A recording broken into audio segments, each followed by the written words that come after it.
오늘 하나님께서 저와 여러분에게 주시는 말씀은 마태복음 16장 21절로 28절 말씀으로 무리와 제자의 삶의 자세 53-1강 첫 번째 시간 함께 은혜 나누기를 원합니다. 오늘은 맥주 감사 주일입니다. 교회에서 지키는 절기가 감사만 1년에 공식적으로 지킨 2개가 있어요. 그거는 상반기에 맥주 감사 주일, 하반기에 추수 감사 주일. 그 이유는 2가지인데 첫 번째 감사가 그만큼 중요하기 때문이다. 두 번째로는 그 반면에 사람들이 감사를 쉽게 잃어버리기 때문입니다. 감사를 잊어버린 것은 영혼의 그러니까 우리 영혼의 병이 든 증거입니다. 영혼의 병이 들면 하나님의 은혜의 통로가 막혀버립니다. 결국 모든 것이 막혀버리죠. 감사를 잊어버리는 것을 비유하자면 신앙의 어떤 감기에 비유합니다. 신앙 감기. 감기가 사소한 병이지만 그냥 방치를 해두면 만병의 근원이 되는 것처럼 감사를 잊어버리는 것도 영적으로 좋지 않은 일이다. 이 말씀이죠. 그러므로 육신의 감기도 조심해야 되겠지만 영혼의 감기도 조심하는 것이 좋습니다. 이런 연유로 하나님께서 1년에 2번씩 영혼의 건강 상태를 점검 좀 해보라고 감사절을 주신 겁니다. 오늘 맥주 감사절을 맞이하여 우리가 각자의 영혼, 신앙을 점검해 보심으로 신앙의 건강을 회복하시고 또 감사 신앙으로 승리하는 저와 여러분이 되시길 바랍니다. 자, 우리가 오늘 맥주 감사 주일을 지키지만 사실 이 맥주절이 무엇인지 모르는 분이 많이 있습니다. 근데 맥주라는 이 단어가 보리 맥자거든. 보리 맥자. 그리고 결실할 추로서 보리를 수확한 것을 감사하며 의미하죠. 그리고 이 맥주절은 애굽에서 나온 지 50일째. 그러니까 애굽에서 이스라엘 백성들이 출애굽을 해서 50일이 되는 날로 모세가 십계명을 받는 날이기도 합니다. 뿐만 아니라 신앙에 와서 신약이죠. 신약에 와서 오순절날 성령이 강림함으로 신학교회가 태동을 합니다. 맥주절은 구약절의 명칭이고 오순절은 신학의 명칭이기도 합니다. 그러므로 이 맥주절은 영적으로 매우 중요한 절기입니다. 우리가 볼 때 그냥 맥주 감사 주일 그냥 우리 교회에 지킨데 이 정도 선이 아니라는 거예요. 그리고 교회에서 매년 7월 첫 주일에 맥주 감사 주일을 지킵니다. 물론 교회마다 좀 땡길 수 있고 상황에 따라 늦출 수도 있지만 거의 7월 첫 주에 드린다. 이런 기회에 여러분 하나님의 은혜를 묵상을 하시고 깊이 감사하심으로 우리의 신앙과 인생의 큰 축복이 여러분의 삶에, 여러분의 가정에, 여러분의 직장에, 여러분의 자녀들에게 임하기를 예수님의 이름으로 간절히 축원합니다.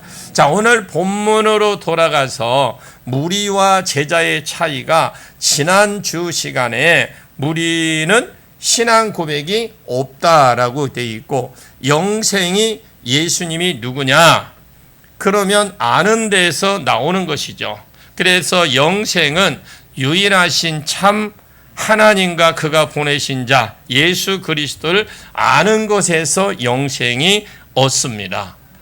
알아야 믿는 거죠. 알아야 믿을 거 아니에요. 그래서 예수님이 아는 것이 굉장히 중요합니다. 그런데 이 무리는 교회만 그냥 왔다 갔다 하고 그냥 헌금이나 드리고 기도나 받고 병이나 낫고 이런 것을 하는데 그런데 그런 곳에 관심이 있고 그냥 복만 달라고 문제만 해결해 달라고 병만 고쳐 달라고 하고 예수님이 누구신지는 관심이 없는 것이 바로 그런 분들이 무리라고 그러는데 이 미지의 신이 그냥 좋은 분으로 생각을 해요. 제자는 신앙 고백을 분명히 합니다. 주는 그리스도십니다. 기름 부음 받은 자이십니다. 내 죄 문제를 해결하기 위해서 기름 부음 받았습니다. 그래서 십자가에 내 죄를 지고 죽으셨습니다. 그것을 내가 믿습니다. 그래서 내 죄 문제가 해결이 됐습니다. 그 증거로 내가 그렇게 고백하고 내가 그렇게 내 문제가 죄 문제가 해결되었습니다 라고 고백을 할 때에 그 증거로 성령이 내게 오신 겁니다. 성령이 왔다는 증거로 각자에게 조금 차이가 있겠지만 은사들이 내 삶 가운데 풀어지고 나타나고 입혀지게 되는 것입니다. 이것이 신앙 고백이 분명한 것인데 제자가 되기를 축원합니다. 여러분들에게 제자가 되어서 그런 복을 받으시길 바랍니다. 그리고 무리와 제자 차이가 이번 주에도 또 하나 있어요. 삶의 차이예요. 무리와 제자의 차이는 신앙의 고백의 차이고 이번 주에는 삶의 차이입니다.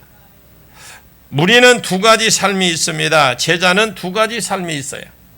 이 두 가지 삶이 첫 번째는 자기를 부인하는 삶이에요. 무리와 제자의 차이는 삶의 차이는 무리와 제자와 어떤 삶의 차이가 있느냐? 무리는 자기를 부인하지 않아요. 제자는 자기를 부인합니다. 무리는 자기를 십자가 지고 주님을 따르지 않습니다. 근데 주님을 따라가기는 똑같이 따라가기는 따라가는데 자기가 십자가 짓는 일이 없어요. 자기 십자가 없어. 제자는 자기 십자가를 지고 주님을 쫓아갑니다. 이 두 가지 삶이 풀어져서 신앙 고백이 있을 뿐만 아니라 자기 부인이 있고 자기 십자가를 지고 주님을 쫓아감으로 하나님도 저 사람 그래 내 제자구나 이렇게 기억을 하시고 사람들도 저분이 주님 제자인 것 같아. 아멘을 해봐요. 여러분들이 그 다른 사람이 볼 때 그렇게 분단하는 겁니다. 이렇게 인정하고 그런 복이 여러분에게 임하기를 여러분이 진짜 주인공이 되기를 축원합니다. 자, 오늘 본문 21절을 같이 보겠습니다. 시작. 이때로부터 예수 그리스도께서 자기가 예루살렘에 올라가 장로들과 대제사장들과 서기관들에게 많은 고난을 받고 죽임을 당하고 제3일에 살아나야 할 것을 제자들에게 비로소 나타내시니. 맨 앞에 보면 이때로부터라고 시작이 됩니다. 이때로부터가 베드로가 신앙 고백을 한 뒤로부터 주는 그리스도십니다. 살아계신 하나님의 아들이십니다. 이 신앙 고백을 한 뒤로부터 예수님께서 어떤 말을 나타내기를 시작을 하셨느냐? 지금까지는 절대로 하지 않았던 말. 예수가 누군지 아니까 이제 예수님이 어떤 분이니 이제 알고 신앙 고백을 하니까 비로소 예수님께서 무엇 하려고 예수님이 이 땅에 오셨는지를 그때부터 말을 하기 시작한 겁니다. 예수가 그리스도라는 것을 알자 비로소 예수가 무엇을 하려고 그리스도로서 이 땅에 정확하게 무슨 사역을 하려 오셨는지를 가르쳐 주기 시작합니다. 우리나라 성경에는 안 나오는데요. 헬라어 성경에는 데이라는 말이 데이. 그냥 뭐 한 데이 그냥 우리 그러죠. 뭐 한 데이 뭐 이런 것처럼 매일 데이가 나옵니다. 다른 몇 군데가 나타나는데 여러분 다시 한번 본문을 보겠습니다. 이때로부터 예수께서 자기가 예루살렘에 올라가 여기에 헬라어로 데이가 붙고요. 그리고 장로들과 대제사장들과 서기관들에게 많은 고난을 받고 여기에 또 데이가 붙어요. 주로 동사인데 동사는 데이라는 단어가 끼어 있다는 거죠. 그리고 죽임을 당하고 여기에 데이가 붙고 그리고 제3일에 다시 살아날 것을 된다는 거에 거기에 또 데이가 붙습니다. 데이가 반드시 해야 된다는 뭐요? 조동사죠. 조동사 강력한 필연성 이런 것이 나타나는 겁니다. 내가 어디에 올라가야 된다? 내가 어디에 올라가야 된대? 내가 예루살렘에 올라가야 된대? 뭐 한면을 안 한 거 보니 지금 주님 그렇게 대의가 붙는다니까. 붙는데 된 대의 이렇게 반드시 예루살렘에 올라가야 된다. 그리고 제사장과 서기관 장로들이 이것은 사내들인 공회원들입니다. 우리로 치면 국회의원들이에요. 그리고 이스라엘 국회는 장로들이라서 무리 그룹하고 제사장 그룹하고 서기관 그룹과 같이 이렇게 세 그룹이 공회의 국회, 그러니까 공회 국회에 있습니다. 여기서 예를 들어서 사형 이런 것을 통과되는데 그 큰 사건을 사형은 로마 사람들이 그 당시에는 주관을 했고, 조그마한 이런 민사 이런 것들은 죽이는 것도 가끔씩 로마 사람들이 눈 감아주기도 합니다. 대부분의 재판이 여기서부터 이루어진다고 보시면 되고, 이 사내들인 공회원, 이 공회 그곳에서 제사장과 서기관, 장로들이 손에 의해서 반드시 고난을 받아야 된대, 이 말이에요. 그 다음에 죽음을 받아야 된대, 반드시 죽어야 된대, 3일 만에 다시 살아나야 된대. 이렇게 지금 이 끝에 대의가 반드시 뭐예요? 꼭 이루어지는 것을 말하는 거죠. 왜 우리나라 성경에도 영어 성경에도 이 마스터가 2번 써져 있는데 21절에 보시면, 그런데 원래 원에는 4번 써져 있어요. 반드시 예루살렘에 올라가야 된다. 저 세 사람에게 고난을 받아야 된다. 죽어야 된다. 반드시 사흘 만에 다시 살아나야 된다. 이렇게 강력하게 이런 말씀이 있느냐? 구약의 예수가 이렇게 될 것이라고, 구약의 그리스도하고 다른 말이 메시아잖아요. 그리스도는 헬라어로 메시아, 히브리어로는 뭐예요? 그리스도는 헬라어고 히브리어로는 메시아입니다. 자, 그래 똑같은 말이에요. 메시아나 그리스도나. 근데 이제 메시아가 오면 이런 일을 당할 것이라고 써 놓았는데, 그곳에 예루살렘에 죽는다고 되어 있고, 그곳에서 고난을 받는다고 되어 있고, 그곳에서 죽는다고 되어 있고, 그곳에서 다시 산다고 되어 있기 때문에 이 말씀이 지금 구약의 말씀을 이루기 위해서 뭐예요? 거기에 대의가 붙은 거예요. 뭐예요? 반드시 이렇게 해야 된다. 이 말이 거기에 끝에 대의가 붙은 거예요. 베드로가 이제 신앙 고백을 했습니다. 제자들이 신앙 고백을 했어요. 그리스도십니다. 신앙 고백을 하니까 그리스도라면 내가 메시아가 이런 일을 해야 된다고 성경에 써 놓은 것처럼 나는 이런 일을 반드시 할 것이다. 이제 내가 예루살렘에 올라갈 거다. 반드시. 왜? 예수님은 예루살렘에서만 죽도록 딱 되어 있잖아요. 이미 구약에서 우리의 구속사를 배워나가니까 알게 되고, 일단 그냥 몰라도 아멘 해보세요.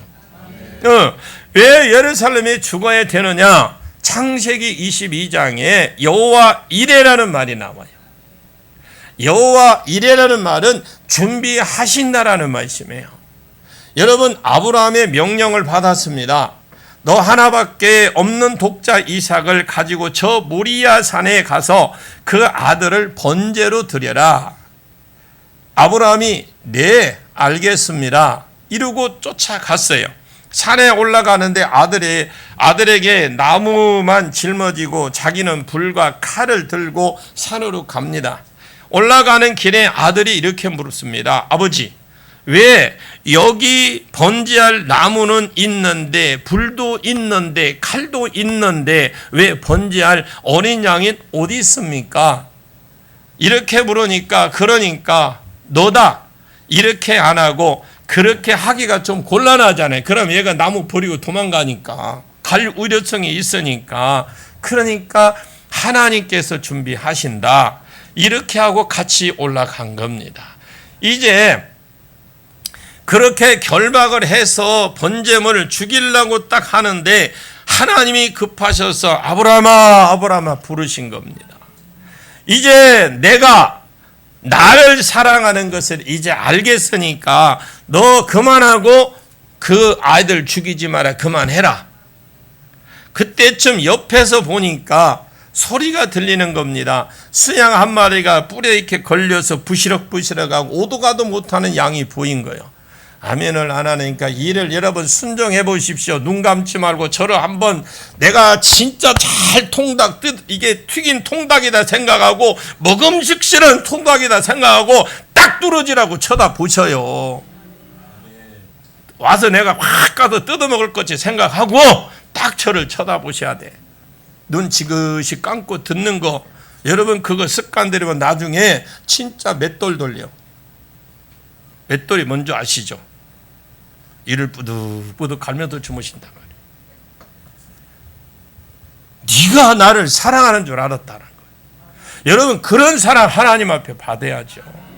그때쯤 열어보니까 하나님이 인정하니까 여호와 이레 수포에 걸린 수양과 같은 양이 걸려서 오도 가도 못하고 있는 거예요. 그래서 이걸 딱 잡아도 뭐 가서 손만 대면 되잖아요. 그래서 이삭을 대신해서 드리고 그곳을 여호와 이레라, 번제를 드린 장소를 여호와 이레라고 하는 거예요.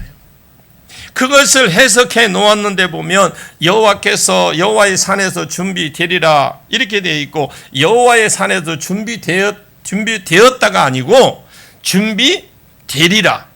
뭐 이거 진행형이죠. 뭔가 내가 무엇을 해야만 되는 거잖아요.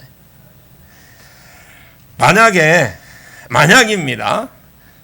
순양이 진짜 번제물이었으면 이삭 대신에 드릴 번제물이 있었으면 여호와의 산이 준비되었다고 했겠죠. 준비되었다는 가라 그냥 이 말이겠죠. 그런데 미래형으로 써져 있기 때문에 여호와의 산에서 준비되리라. 이삭도 진짜 번제물은 아니었고 소양도 진짜 번제물이 아니었습니다. 그냥 임시로 이삭을 대신 드린 것을 뿐이고 진짜 번제물은 앞으로 준비될 것이다. 이렇게 말한 것과 똑같습니다. 자, 여러분 진짜 번제물인 예수님이셔요. 이 모리아 산이 어디냐? 역대하 3장 1절 말씀에 솔로몬이 예루살렘의 모리아 산에서 아루아나 그 타작마당에 있는 곳에서 성전을 칩니다. 예루살렘의 큰 산인데 약 800곳이 되는 산인데 그 산 위에 산도 또 많습니다. 그 주변에 감람산도 있고 예를 들어서 예루살렘이 자체 산도 있고 산봉우리가 있잖아요. 그러니까 우리가 모악산을 보십시오. 모악산 하면 그냥 전체를 모악산이죠. 그러면 우리가 요즘 드론으로 이렇게 보면은 모악산이 어떻게 옆에 이렇게 봉우리도 있고 옆에 달린 것도 있고 막 그러잖아요. 그걸 가리켜서 옆에 뭐 봉우리산 이렇게 하지 않아. 그냥 전체로 그냥 모악산 이렇게 보듯이. 그런데 그 중에 한 곳에 성전을 지었다고 보시면 돼요. 지금 황금돔으로 성전이 이스라엘에 젖어 있는 곳이 그곳입니다. 성전 위치에 거기가 옛날 성전은 다 부서지고요. 이슬람 사원이 들어 있어요. 그래서 예루살렘 사진이 동쪽 감람산에 있어요. 예루살렘 상징을 딱 보면 그 성전 돔으로 되어 있는 걸 보면 그 건너편에 약간 높은 산이 있어요. 거기에서 감람산에서 사진을 찍은 겁니다. 이해 가십니까? 그러면서 그곳에 황금돈이 있는데 이것이 지금 현재 이슬람 사원이에요. 그 옆에 보면 흑돔이라고 있어요. 흑돔 하나가 더 있습니다. 이 흑돔이다 하니까 뭐 강대상이 예루살렘 성전이다 이마 마당이다 싶으면 옆에 또 황금돔이 하나 또 있어요. 이쪽에 편은 하나 있고 반대편은 또 하나 있고. 그래서 이 흑돔이 있는 곳에 아브라함이 이삭을 바친 곳이다 해서 기념해서 거기에 성전을 세운 곳입니다. 왜냐하면 이슬람 그 사람들도 구약의 아브라함이 자기 조상이라서 그까지는 믿어요. 그래서 여기에 황금돔을 놓고 성전을 자리에 그 옆에 바로 옆에 한 50m 100m 정도 옆에 있는 흑돔을 세우는 겁니다. 그래서 그곳에 모리아 산에서 이삭을 바쳤다라는 것이죠. 이 예언에 의하면 예수님은 다른 도시에서 죽을 수가 없는 분이죠. 예루살렘에 돌아와야만 돼. 예언에 의하면. 그래서 내가 예루살렘에 올라가야 될 것이다. 가야만 된다. 이렇게 지금 데이라고 써져 있는, 반드시 가야 된다. 데이 가야 된대. 이렇게 이제 우리가 말을 하잖아요. 그리고 장로들과 대제사장과 서기관들의 많은 고난을, 그들을 위해서 고난을 받을 것이다. 그냥 그리스도로 쭉 오시면, 메시아로 왔으면, 죄 문제 해결하기 위해서 메시아로 왔으면 죄값이 사망이죠. 죽어버리면 될 건데 예수님이 바로 딱 그냥 안 죽어버리고 뭘 많이 받을 것이다? 고난을 받는다. 말에 수치를 당하고 모욕을 당하고 두들겨 맞고 질병도 담당하고 많은 고난을 받는다라는 것입니다. 그게 이사야 53장에 있는 말씀인데, 왜 예수님이 한 방에 그냥 총 안 맞고 하고 그냥 나 아파 나 죽어 하고 죽지 않고, 그냥 그러면서 죽어버리지 않고 왜 고난을 받을까요? 여기에서 우리가 아셔야 돼. 그냥 총 한 방 빵 맞고 화살 한 방 맞고 아파 하면서 나 죽어 하고 죽어버리면 간단한데 왜 고난을 받았냐? 누가 시원하게 한번 대답 한번 해봐. 왜 고난 받는지. 그 답이 이사야 53장 3절에서 5절 말씀인데, 그곳에 질고라는 단어가 나와요. 질고. 그것은 여러분이 생각하는 병과 고통을 말하는 거예요. 여러분 질병 있죠? 질병 때문에 고통당하죠. 이것이 여기에 질고라고 나와요. 그런데 여기에 이사야 54년 멸시를 받아서 사람들에게 버림받되고 간구를 많이 당했고 그 다음에 질고를 아는 자라, 병의 고통을 아는 자라. 이 질고를 마치 그에게서 사람들이 그에게 얼굴을 가린 것 같이 멸시도 당하고, 우리도 그걸 기이하게 안았습니다. 보지 않았죠. 나병 환자가 지나갈 때 얼굴을 가리고 갈 때 나는 부정한 사람입니다. 그 구약에서는 탐에 이게 얼굴을 가리면서 눈만 내놓고 탐에 하면서 누가 그렇게 하나면 부정하다 그렇게 지나갔어요. 그렇지 않으면 이게 나병 환자 취급을 받을 정도로 예수님이 진짜 비참하게 두들겨 맞았어요. 여러분 패션 오브 크라이스트를 보시면 거기에 보면 예수님이 얼마나 두드려 맞습니까? 채찍으로. 그래서 우리의 질고, 우리의 병을, 고통을 그분이 지고 자기가 질고를 당하셨다라는 거예요. 그래서 여러분들이 이 치유 사역을 할 때, 아픈 것을 손을 얹고 할 때 이사야 53장 3절에서 5절 말씀을 보시면서 주님이 이미 당하셨습니다. 질고를 당하셨습니다. 그렇게 여러분들이 알고 그냥 믿음으로 손을 얹으면 낫는단 말이에요.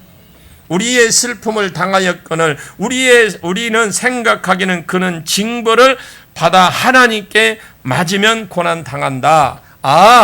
자기 죄값 때문에 그렇게 생각을 했지만 사실은 그렇게 말하는 것이 그게 아니라 내 죄 때문에 저분이 저렇게 질고를 당하셨구나. 내 죄 때문에 질고를 당하고 내 병 때문에 내 병을 대신 짊어져서 저 질고를 당하셨구나. 그러면서 그가 찔림은 우리의 허물 때문이요 그가 상함은 우리의 죄악 때문이라. 그가 징계를 받음으로 우리가 평안을 누리고 그가 채찍을 맞음으로 우리가 나음을 입었도다. 이 나음을 입었다라는 것은 병의 고통에서 나음을 입었다라는 거예요. 그래 이 말씀을 붙들고 기도할 때에 여러분 질병이 치료되고 귀신이 떠나가는 거예요. 우리가 어떤 병자에게 손을 딱 얹으면 낫는다고 했습니다. 성경에 나으리라 했어요. 마가복음 16장 17절 18절 말씀에 병든 자에게 손을 얹은 즉 나으리라고 했는데, 그럼 왜 낫느냐? 믿기 때문에 낫는 것이 아닙니다. 궁극적으로 낫는 이유는 예수님이 우리의 질병을 대신 지고 고난을 당하셨기 때문에, 질병을 당하셨기 때문에 낫는 거예요. 손을 얹은 즉 나으리라. 왜? 그냥 낫는 게 아니라 예수님이 해놓으셨다라는 거죠. 우리 예수 이름으로 손을 얹었을 때 낫는 겁니다. 예수님이 그냥 한 방 쫑 한 번 딱 맞고 딱쿵 하고 죽었으면 좋을 건데, 예를 들어서 고난을 당하고 질고를 질고의 질병을 당한 것은 우리의 질병과 우리의 고난을 대신 당해서 우리가 죄를 지으면 예를 들어서 수치를 당하고 두들겨 맞고 모욕을 당하고 할 거 아닙니까? 우리가 세상적으로 죄를 지면 모든 어떤 수치를 당하고 다 하잖아요. 그런데 그 죄값으로 예수님이 수치를 당하고 조롱을 당하고 모욕을 당한 것이 이것이 우리 대신에 고난을 받았다라는 표현을 쓰고 있어요. 아멘이죠. 그래서 나는 반드시 고난 받아도 된다. 이게 대의, 예수님은 그렇게 지금 표현을 하고 있죠. 예수님이 십자가에서 두들겨 맞고 질병을 안고 마치 나병 환자처럼 비참하게 죽음에서도 불구하고 이것을 내 병의 접목을 못 시켜서 치유를 받지 못한다면, 여러분 병든 자 있으면, 문제한 자 있으면 우리 주님이 그거를 내가 접목을 못 시켜서 낫지 못한다면 이건 예수님이 예루살렘에 올라가신 거, 거기에서 올라가서 죽을 거라고 예언했기 때문에 거기에 올라가야만 돼요. 예수님은 반드시 가야 된다는 대의라고 붙은 겁니다. 예수님이 거기서 그냥 안 죽어버리고 질고를 당한 거, 여러분 그냥 죽어버리면 얼마나 편해. 그런데 그 죽지 않고 질고를 당한 거, 그거 우리의 질고를 대신해서 치었다라는 거죠. 당했다라는 겁니다. 마태복음에 보면 베드로 장모가 열병을 고친 날, 그 날이 안식일 날입니다. 그 안식일 날 저녁 때부터 사람들이, 왜냐하면 금요일 밤부터 어떻게 해요? 토요일 날 저녁까지가 뭐예요? 안식일이잖아요. 그 나라들은. 그런데 그들이 이제 그 안식일이기 때문에 안식일 날 고쳤는데 그들이 못 온 거, 아픈 사람도 못 온 거예요. 그런데 왜 못 왔느냐? 그들이 안식일 날이기 때문에 못 온 겁니다. 그러나 안식일 날 끝나는 이 토요일 저녁부터 이 모이기 시작했을 때 많은 병든 사람들을 고치고 고치셨다라고 말씀하면서 이사야의 말을 인용하면서 그가 징계를 받음으로 우리가 평화를 누리고 그가 채찍을 맞음으로 우리가 나음을 입었도다. 이 말씀이 이루어진 것이다. 여러분 하나님 말씀은 지금도 이루어져요. 여러분 믿음으로 여러분 행하십시오. 그리고 예수님이 기도해 줬기 때문에 낫는 것이 아니에요. 물론 예수님이 기도해 줬기 때문에 낫겠죠. 또 누가 기도해 줬기 때문에 낫는 것이 아니라, 물론 기도했으니까 나았을까요? 낫겠지. 근원적으로 예수님이 내 질병을 대신해서 십자가 지기 전에 두들겨 맞고 질병을 당했다라는 겁니다. 그리고 죽임을 당하고 그리스도시잖아요. 그리스도시니까 여러분의 죄 문제를 해결하기 위해서 오셨으니까, 죄 문제가 어떠한 죄 문제도 해결이 되었으냐? 대신 죽음으로 죄 문제를 해결해 주십니다. 죄의 싹은 사망입니다. 로마서 6장 23절 말씀에 있는 그대로 죄의 값은 사망이기 때문에 내 죄를 대신 지고 죽으신 겁니다. 내가 죽어야 마땅한데 내 죄를 대신해서 죽으신 분이 예수님이세요. 그리고 죽은 지 사흘 만에 다시 살아나셨습니다. 시편 16편 10절에 주는 내 영혼을 스울에 버리지 아니하시며, 똑같습니다. 옛날 성경에는 내 영혼을 음부에 버리지 아니하시며 주의 거룩한 자로 멸망시키지 않을 것입니다. 옛날 번역에 오히려 더 훨씬 낫다고 봐요. 옛날 번역에는 썩어져가 아니고 썩임을 받지 아니하고 이렇게 돼 있거든요. 시편 16편에 메시아 시를 쓰면서 다윗이 뭐라고 썼느냐면 주의 거룩한 자로 썩임을 당하지 아니할 것이다. 사람이 죽으면 음부에 버려지면 무덤에서 어떻게 해요? 썩잖아요. 버리기는 하는데 썩임을 당하지 않을 것이다. 다르게 말하면 썩기 전에 다시 부활할 것을 예언해 놓으셨어요. 여러분, 그래서 우리가 구약을 알아야 신약의 예수님이 행하신 모든 일들이 풀어지는 겁니다. 그리고 선지자 요나의 표적도 예수님이 악하고 음란한 세대가 표적을 구하나 선지자 요나의 표적을 보일 밖에 없다. 표적밖에 없다. 메시아 표적은 당신이 메시아라면 하늘로서 온 표적을 보여달라고 그들이 했을 때에 요나의 물고기 뱃속에서 사흘 밤낮을 있다가 다시 살아난 것처럼 인자도 무덤에 있다가 다시 살아나게 될 것을 예수님이 자신이 메시아라는 건 그때 그것밖에 보여줄 것이 없다라는 거예요. 그래서 이 네 가지가 다 나는 예루살렘에 올라가야 된대. 거기서 너의 질고를 대신 지고 내가 당해야 된대. 이렇게 되는 게 반드시라는 거예요. 반드시. 또 죽어야 된대. 또 사흘 만에 다시 살아나서 너희 부활의 모달이 될 것이다. 되어야 된다. 이렇게 말씀을 하신 거예요. 이 네 가지가 전부 다 메시아를 향한 기록된 예언들은 이루어지신 것이기 때문에 그렇습니다. 이게 누구의 뜻이냐? 하나님의 뜻이었어요. 그러니까 반드시 그렇게 되어야 된다는 거죠. 이 말을 들었던 베드로가 누굽니까? 수제자잖아요. 베드로가 난리가 난 거예요. 난리가. 22절 봐요. 22절 시작. 베드로가 예수를 붙들고 항변하여 이르되 주여 그리 마옵소서 이 일이 결코 주께 미치지 아니하리이다. 자, 이 말을 지금 하니까 나는 예루살렘 올라가서 잡혀서 죽게 될 것이다. 두들겨 맞고 죽을 것이다. 그리고 3일 만에 부활할 것이다. 하니까 베드로가 난리가 났어요. 이제 그리고 항변하여 이르되 이렇게 되어 있는데 이 항변했다는 헬라어로 보니까 꾸짖었어. 왜냐하면 그 당시에 예수님보다 베드로가 나이가 많았어요. 책망을 했다 이 말이거든. 꾸짖었다, 책망했다. 베드로가 예수님보다 나이가 많으니 여러분 예수님은 장가도 안 가고 33살 되었으니까 지금 32살이에요. 현재 베드로는 장가 갔습니다. 아마 베드로가 예수님보다 나이적으로 훨씬 많습니다. 예수님 꾸짖었습니다. 아니 예수님 죽다니요. 무슨 당치도 않은 말씀을 그렇게 하십니까? 절대 그런 일이 일어나지도 않겠지만 절대 일어나지도 못하게 할 겁니다. 이렇게 이야기한 거예요. 베드로가 예수님 붙들고 항변에 책망하여 아니면 꾸짖어 이르되 주여 그리 마옵소서. 주여라고 하지 말든지 아니면 그냥 따라가든지 주여 해놓고 그리 마옵소서.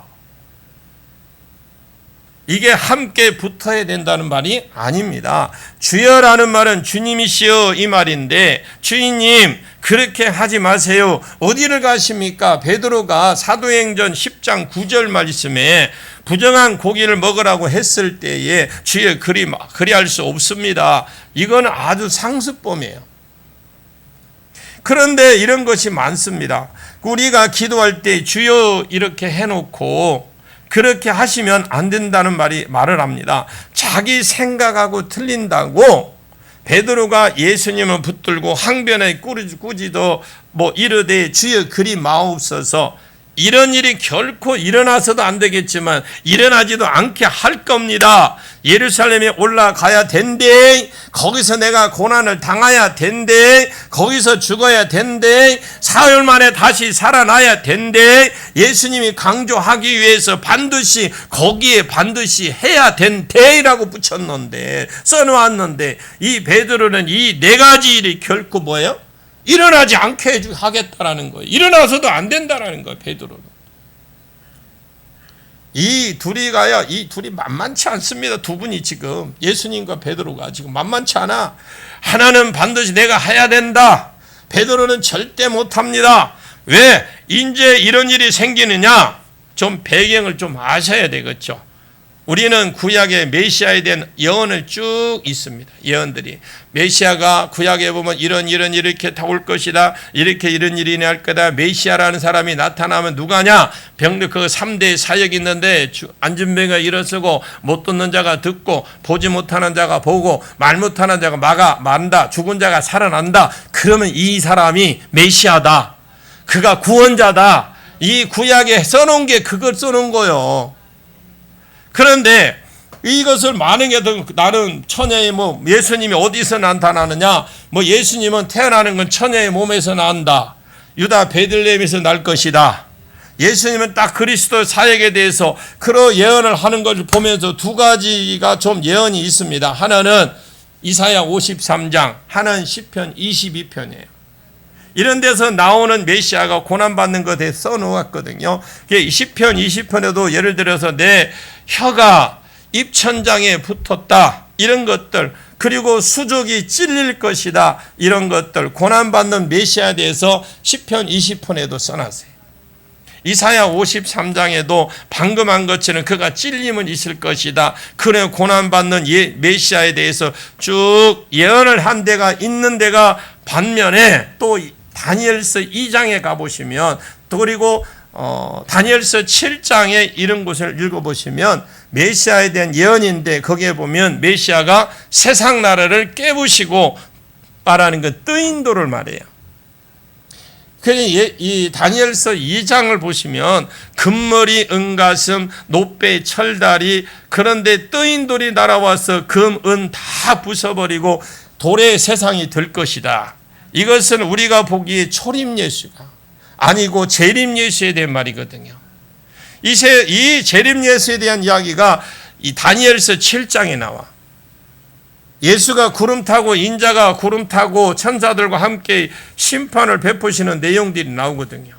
그러면 똑같은 메시아죠. 초림 예수나 재림 예수 똑같은 예수죠. 재림이죠. 오시는 분이. 그런데 이 구약에 있는 사람 베드로나 제자들은 뭘 몰랐냐면 이게 초림 예수인지 재림 예수인지 구분이 안 된 거예요. 가르쳐 준 데가 없어. 그러다 보니까 여러분 같으면 이왕이면 뭐래요? 재림 예수를 택하겠죠. 왜? 그 당시에, 지금 이때 당시에는 이 노마에게 지배를 당하고 있었어요. 이 치긋치긋한 이런 거, 우리 일본에게 그런 압제당할 때가 있던 것처럼 이 치긋치긋한 거 언제 같아간데, 저 노마 언제 때려부신데, 이런 걸 딱 생각했을 때에 예수님이 이왕 올라면 선택하라. 뭘 선택해?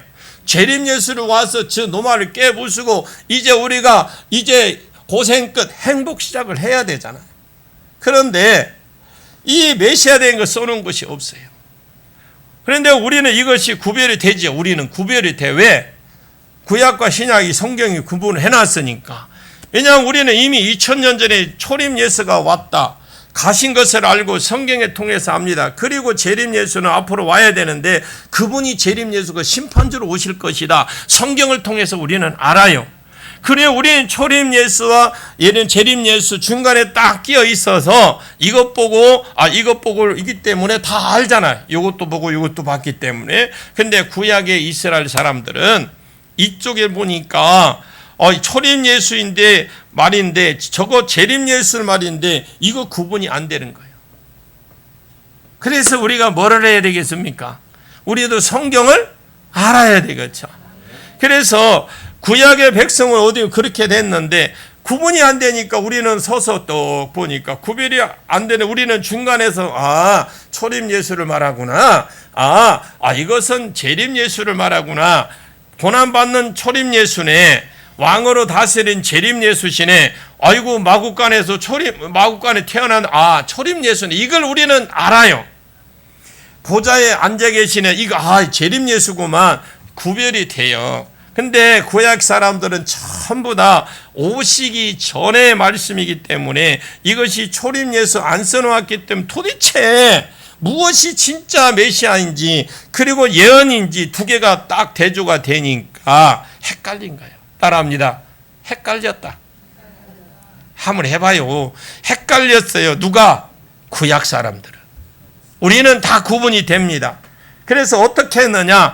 이것을 딱 찍은 거예요. 여러분 그랬죠? 우리가 가다가 모르는 게 요즘은 내비가 있어.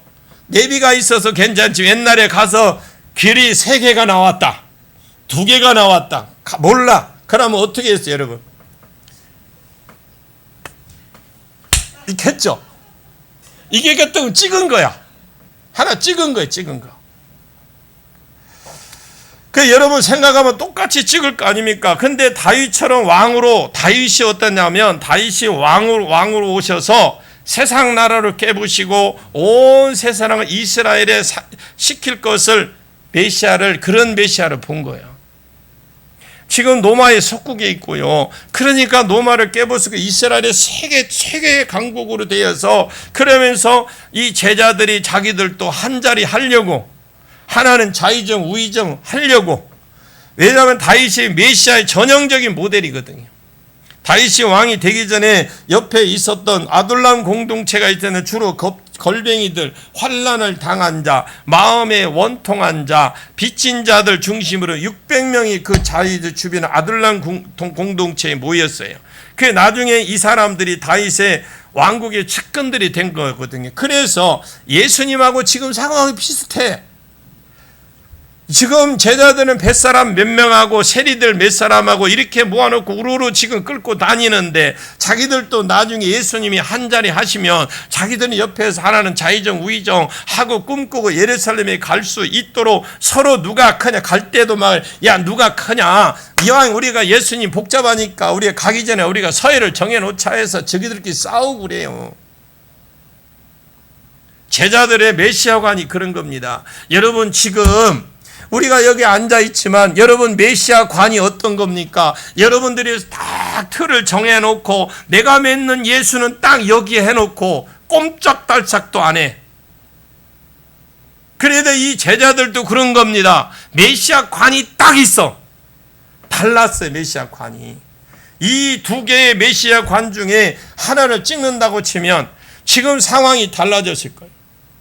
왜 달라졌냐면 예수님이 오셔서 말씀을 푸신 겁니다. 나는 예루살렘에 올라가야 된대. 나는 거기서 고난을 당해야 된대. 나는 거기서 죽어야 된대. 사흘 만에 다시 살아나야 된대. 이렇게 말씀을 풀어주었어요. 예수님은 구약의 왕으로 다스릴 예수, 초림 예수인지 재림 예수인지 여기까지 몰랐다고 할지라도 예수가 이 땅에, 그리스도가 이 땅에 둘 중에 하나 어떤 메시아인 것을 분명히 보여주었어요. 나는 데이 했잖아요. 누군가 분명히 보여주었어요. 그러면 제자들이 우리가 이것을 찍는 것이 잘못 찍었구나. 예수님이 이 진짜 모습은 메시아의 모습이었구나 하고 아멘 하고 따라가면 되잖아요. 자기 생각하고 자기 기대하고 안 맞는 거야. 우리가 예수를 믿으니까 가보니까 이것이 안 맞고 저것이 안 맞고. 왜 그런 줄 아세요? 예수님을 만나셔야 돼. 예수님 만나십시오. 사람 보고 교회 다니지 마시고 환경 보고 다니시지 말고 교회 사이즈 보고 다니지 마시고 예수님 만나셔야 돼. 아멘 좀 크게 해봐요. 예수님 만나야 내 인생의 방향이 바뀝니다. 그러면 자 보십시오. 자기 생각하고 자기 기대치하고 안 맞아. 베드로가 볼 때. 그러니까 베드로가 흥분하면서 예수님 아니 말이지 죽는다니요. 우리가 어떻게 메시아를 기다리고 지금까지 여기까지 왔는데 집 버리고 배 버리고 가족 버리고 여기까지 지금 따라다니는데 주는 그리스도시고 우리가 여기까지 따라왔는데 왜 이러는 겁니까? 왜? 뭐요? 베드로 생각에는 뭐요? 지금까지 따라왔던 본전 생각난 거예요. 우리 예수 그리 믿으면 안 됩니다. 오늘은 맥주 감사 주일이에요. 우리가 그렇게 되도록 가만히 안 놔둔다는 거죠. 그렇게 베드로가 그래 우리가 예수님이 절대 그렇게 된대 했는데도 절대 그런 일이 있어서는 안 되지만 그렇게 못하게 막겠다라는 겁니다. 예수님 건드리는 것을 다 그냥 가서 그냥 막 그냥 접어가 버린다는 거죠. 없애버린다라는 겁니다. 이렇게 말을 하고 있어요. 그런데 이제 시간이 없으니까 나머지 부분은 이제 오후 시간에 하도록 하겠습니다. 기도하겠습니다. 하나님, 오늘 맥주 감사 주일에 제자들의 삶을 보게 하신 것 감사합니다. 제자의 삶은 신앙 고백이 있는 제자라야 했고 없으면 무리다 했고 제자들의 삶은 제자의 삶이 있어야 되는데 자기 부인과 자기 십자가를 지는 삶이라고 했는데 우리도 주님을 쫓되 그냥 쫓지 않고 자기를 부인하고 자기 십자가를 지고 주님을 쫓아 천하보다 귀한 생명이라고 할지라도 그것을 주님을 위해서 내놓을 각오를 하고 주님을 쫓아감으로 주님이 이 땅에 다시 오실 때에 주님의 심판대 앞에 우리가 갔을 때에 착하고 충성된 종이라고 멸관을 뒤집어쓰고 왕노릇하는 은혜가 있도록 도와주시옵소서. 예수님의 이름으로 간절히 기도하옵나이다. 아멘.